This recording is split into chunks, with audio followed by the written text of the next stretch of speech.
Hey Book Dragons, welcome back to my channel. Glad you could be here. Today I've got a book review for you. Let's go.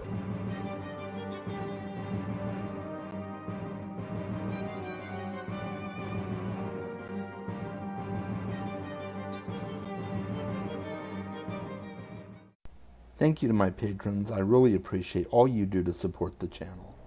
So the book I'm reviewing for you today is a patron pick.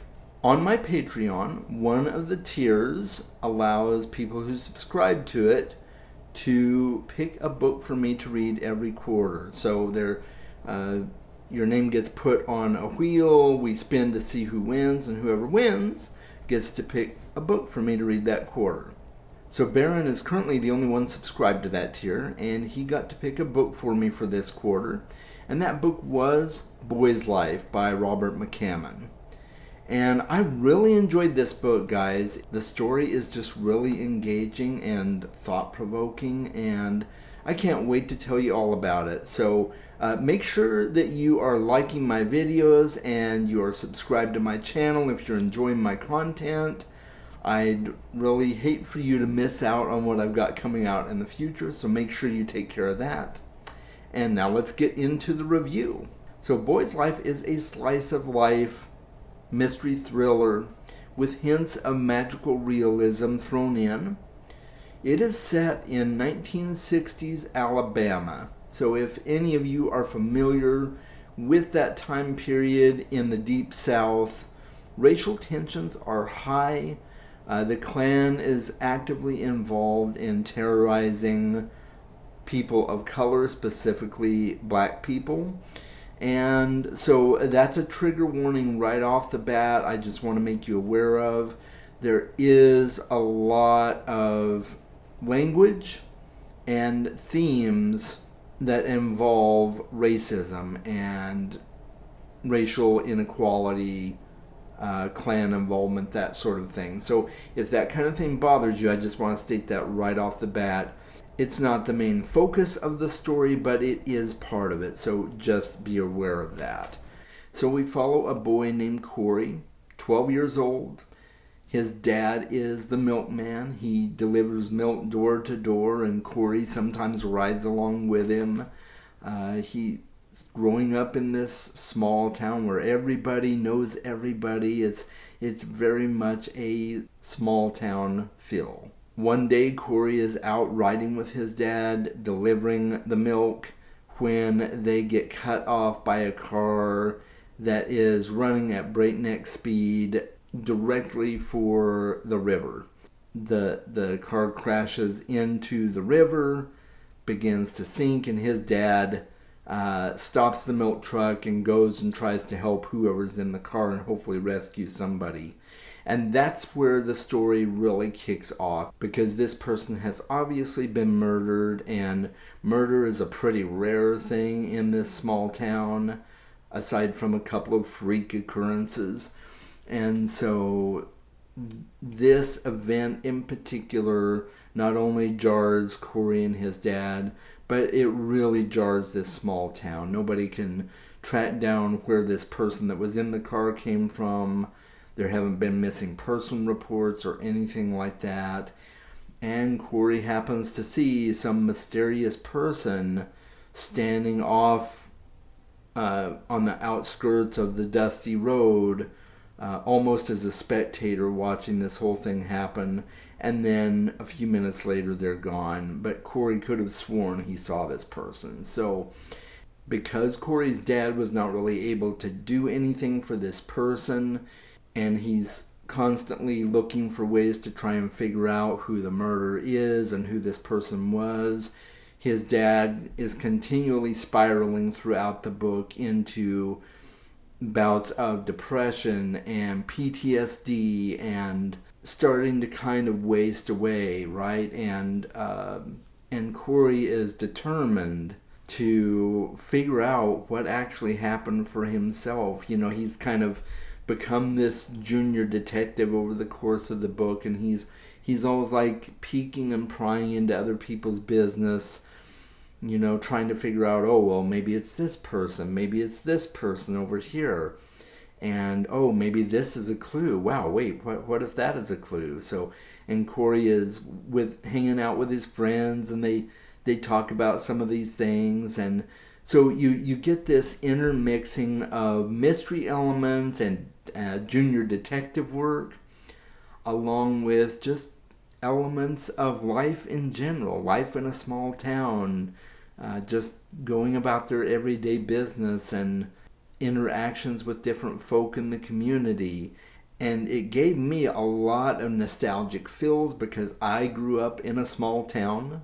I'm from southern Utah, and I grew up in a really small town. Everybody knew everybody. Everybody knew my dad. Everybody knew my mom.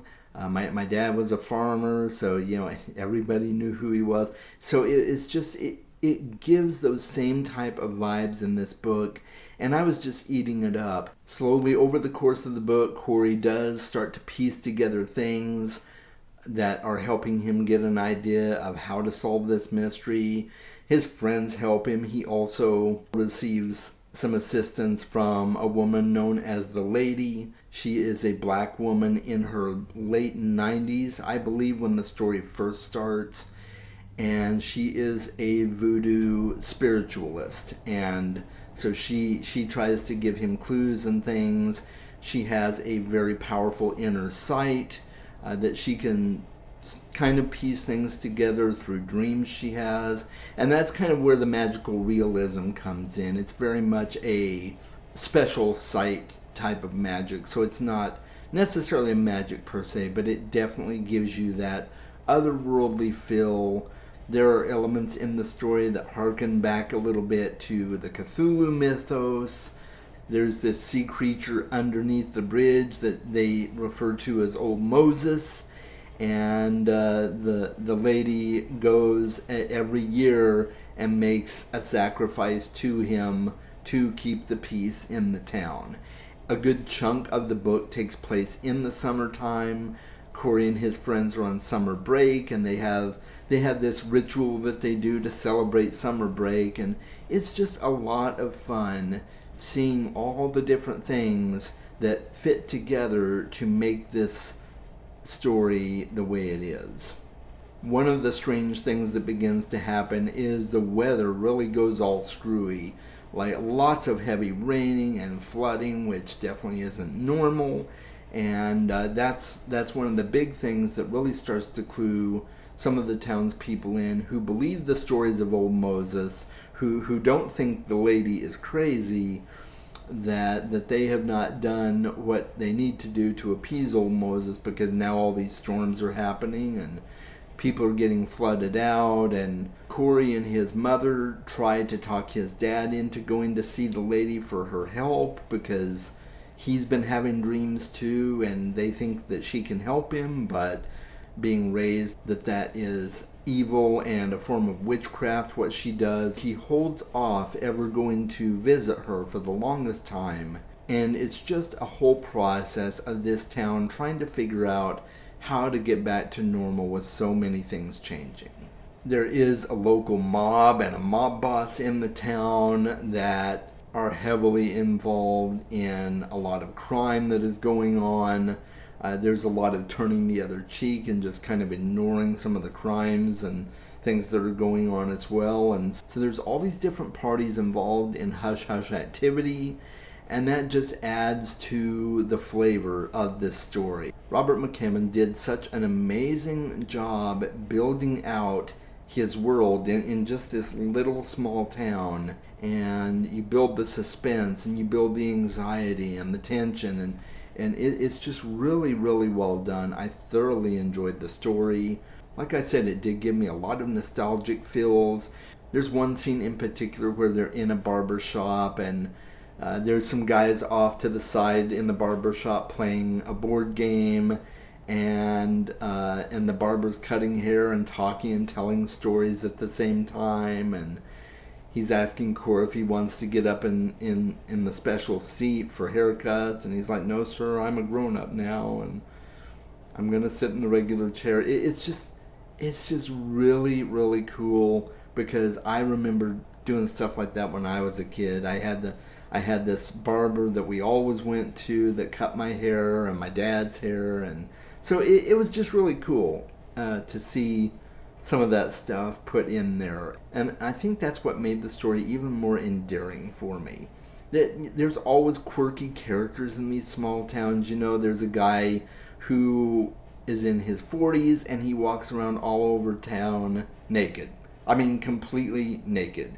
He just walks around town in his birthday suit, and nobody arrests him, nobody does anything to him because his dad is one of the richest persons in the town and owns pretty much all the industry that's currently there. So they don't want to piss him off, and so they just kind of keep quiet about it, and they're like, "Hey, Vernon, how you doing?" And he's just walking around there naked and going into public places naked.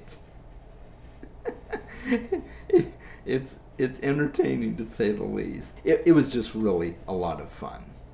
So I'm going to talk briefly about the style of the book. It is very much a King-esque prose, a Stephen King-esque prose. But I think Robert McCammon is a much better writer than Stephen King, personally. Stephen King does a lot of the slice of life stuff in his books, just like Robert McCammon does.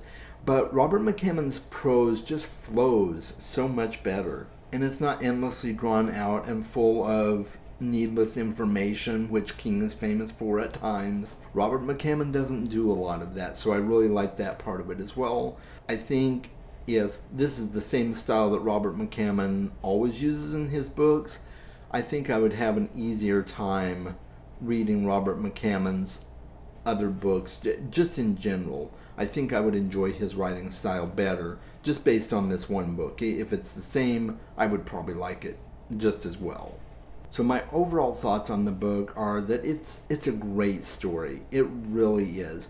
I really enjoyed the mystery and watching Corey kind of try and piece all these things together, and watching some of the townsfolk as they finally come around and start to figure out what's happening. And I really enjoyed the voodoo magic in the story. It felt real. It felt authentic. It felt very appropriate to the story. And I just really liked that aspect of it. And I loved how the racism was treated as a negative thing. You do have a lot of people that make off-color comments. Some people in the story do use the N-word. I'll just put that out there. It is there. But the racism is definitely treated as a negative thing. And I really, really enjoyed that. Because even though it was so prevalent in the South, I know that there are people who didn't like it and didn't approve of people being treated as completely different and foreign based on the color of their skin. So it just felt authentic in that respect. I have to say, if you like slice of life stories and you like mystery thrillers and you like magical realism, I think this book is going to be a win-win for you. I really do. I honestly couldn't find anything that I disliked about it, and boy, it was just fantastic. So I highly recommend that you read Boy's Life. I'm sure there's going to be people out there that it's not for them, but I highly recommend you at least give it a try. And that's all I've got to say, guys. Make sure you are reading more books. I'll talk to you soon.